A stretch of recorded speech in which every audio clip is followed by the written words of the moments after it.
so now we're about to make our traditional Bannocks. I don't know if I'm pronouncing that exactly correctly, but from what I can tell of the spelling of the word, that is my interpretation of how it's pronounced, Bannocks. So coconut milk, for this recipe, I've done 1/4 cup. And then for the ghee, it's about a tablespoon.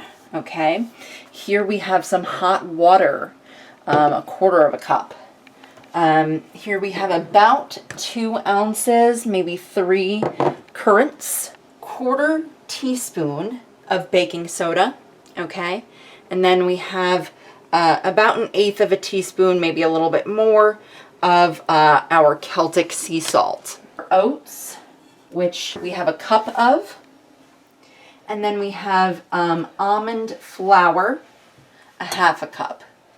It's said, according to my sources, that if you eat a bannock on Beltaine morning, you will be granted abundance for your crops and livestock.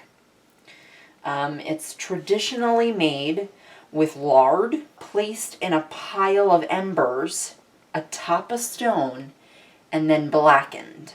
They used to eat it with a blend of milk and eggs. So I'm using ghee for this recipe. Ghee was used during that period of time in history. It's actually an ancient ingredient. It was really only used in the Middle East and India. So, but I'm using ghee because a type of butter that I can use, being lactose intolerant. I'm also using gluten-free oats for these Bannocks because I am also gluten-free. So all of the ingredients will all be lactose and gluten-free. So now we're going to put tin foil on this griddle. We're going to spray it with cooking spray, and then we're going to apply our Bannocks right off of the parchment paper onto the tin foil and bake. Okay, so we have our baking griddle ready to go. We've preheated our oven to 375 degrees. Once we take our Bannocks off of the parchment paper and put them on here, get them in the oven, we'll cook them for about 20 minutes.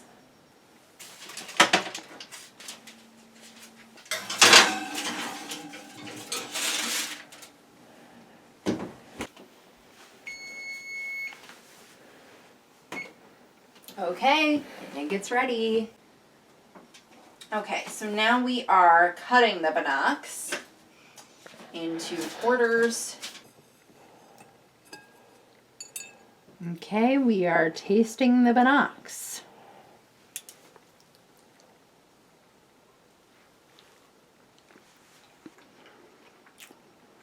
Very coarse, bland. Not sweet, even though it's got fruit in it. We didn't add any sugar or anything that would have made it sweet. So I guess they were savory. It's good though.